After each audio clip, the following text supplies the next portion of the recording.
Olá, irmão. Saúdo cada um de vocês com a graça e a paz do nosso Senhor Jesus Cristo. Amém? O meu nome é Miriam Anita e eu estou aqui para compartilhar com os irmãos o texto da irmã Cláudia Souza, que se chama Tenha Fé. Esse texto foi escrito para o Manancial, que é uma publicação de meditações diárias da União Feminina Missionária Batista do Brasil.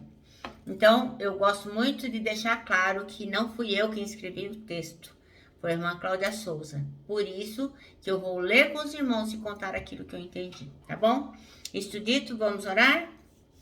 Senhor Jesus, que nós possamos realmente ter fé e que nós possamos nos lembrar que a fé vem pelo ouvir, o ouvir da palavra de Deus. Que possamos praticar, exercitar a fé cristã em nossas vidas. Amém. Bem, irmãos, então o nosso texto bíblico de hoje está em Mateus 14. Na verdade, os versículos seriam do 25 ao 36. Mas eu vou começar lendo a partir do 22, porque eu acho que dá maior sentido. Para aqueles que têm o manancial na mão, que é este livrinho aqui, houve um erro de digitação certamente, mas não tem problema nenhum. Erros acontecem, né? O importante é que nós leiamos o capítulo 14 de Mateus, tá bom? Então vamos lá, eu vou ler a partir do versículo 22.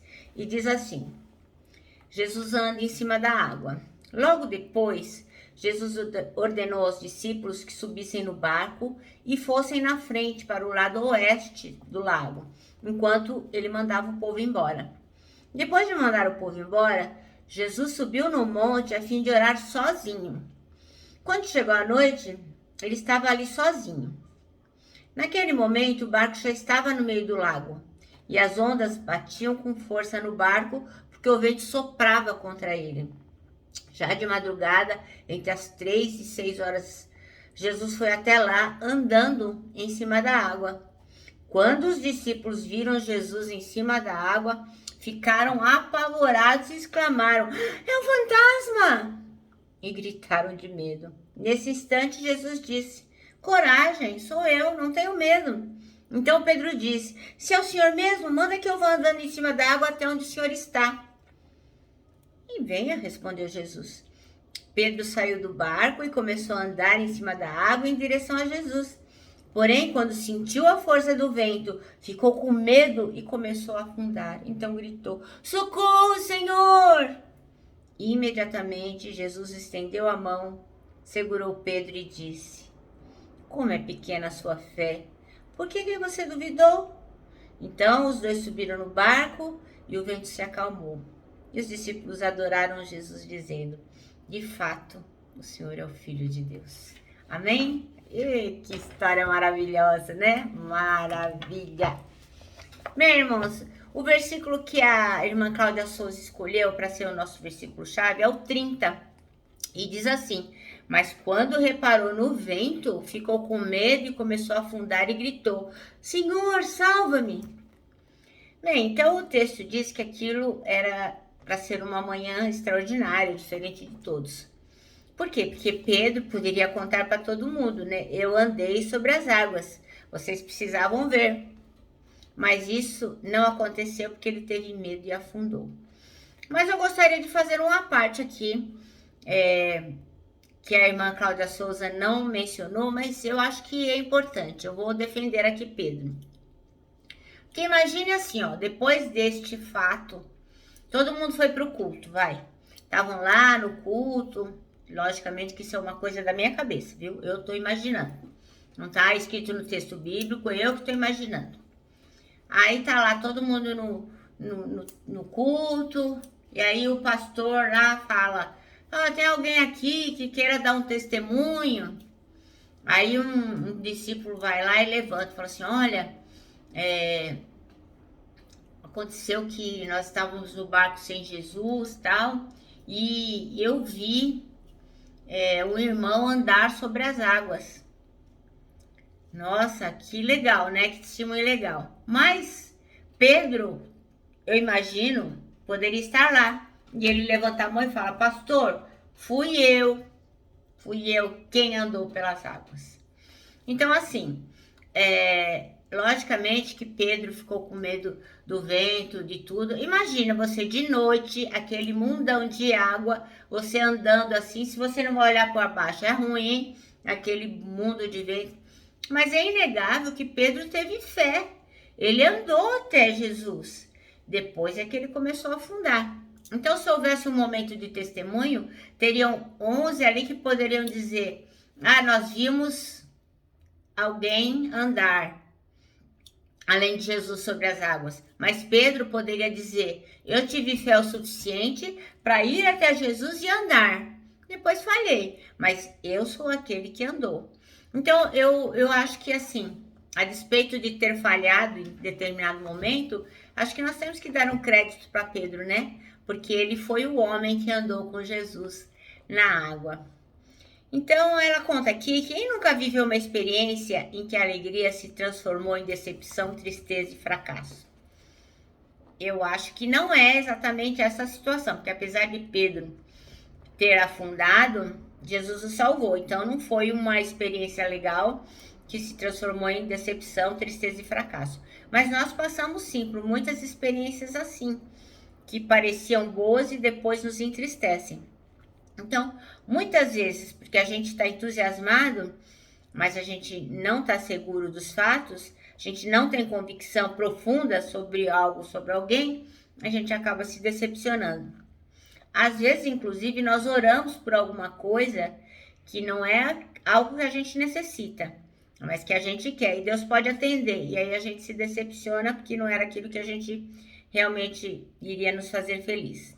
Então, ela está dizendo aqui que às vezes no trabalho, na família, na igreja, a gente cria expectativa e a gente acaba se frustrando quando a gente não está absolutamente confiante naquilo que a gente queria, né? Você está sem confiança, está com medo, está inseguro e aí você acaba se decepcionando.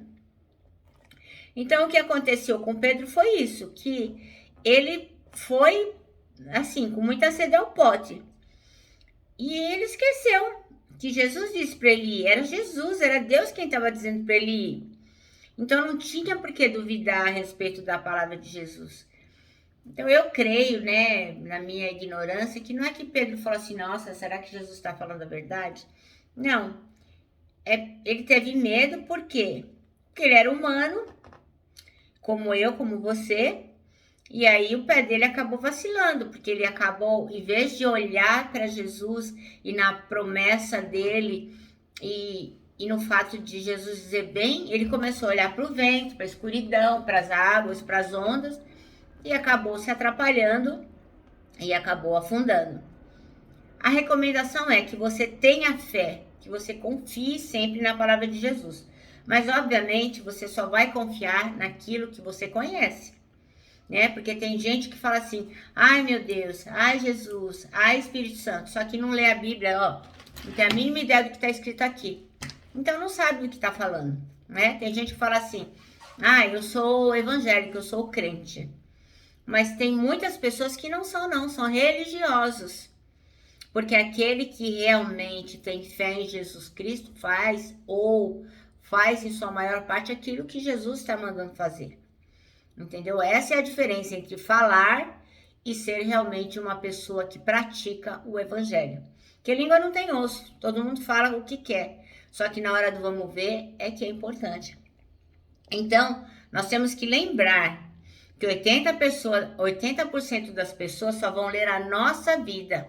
Não adianta ficar falando um monte de versículo para os outros, ou só porque você faz parte de uma igreja.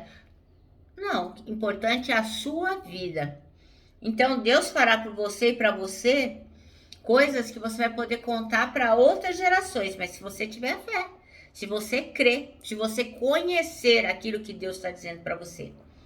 Talvez você não vá andar pelas águas, mas Deus vai poder fazer muito, muito, muito mais do que andar em cima da água, que é salvar pessoas. Aquelas pessoas que não acreditam em nada podem vir a crer pelo seu modo de viver, pela sua fé.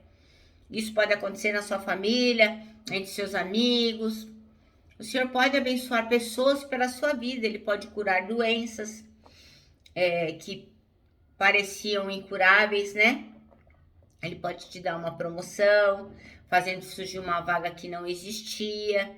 Pode mover pessoas que não acreditam em Deus para te beneficiar. E você fala, nossa, como foi que isso aconteceu, né? É porque o Senhor está ali. Então, o Senhor, ele faz tudo. Ele reata relacionamentos, ele faz milagres, ele salva vidas. Ele é o mesmo, né? O mesmo Jesus Cristo de Pedro é o nosso Jesus Cristo de agora. Então, Deus pode todas as coisas, mas você tem que se lembrar disso. Ele é Deus, Senhor e soberano sobre tudo. Então, o que nós temos que fazer é focar em Jesus Cristo. Porque se começarmos a olhar para tudo que há em redor, irmãos, a gente realmente fracassa. Porque são tantas coisas que estão acontecendo, principalmente nesses tempos em que estamos vivendo a pandemia, né? Então, Jesus fala, bem, eu tenho melhor para você. Mas aí você começa, os boletos. Nossa, não sei quem é doente, não sei quem morreu. Ô pai. Aí você começa a olhar. Quando você percebe, você está afundando. Então, tenha fé. Essa é a grande charada desse texto. Ter fé. Amém? Bem, o nosso manancial termina com esta frase tão poderosa. Tenha fé. Eu me despeço aqui, ó, com o meu abraço fraternal, com o meu abraço diário, ó, de ursa. Lembrando que em 2021, ó, ninguém solta a mão de ninguém. E lógico, né, com a nossa palavra de ordem que é saudades.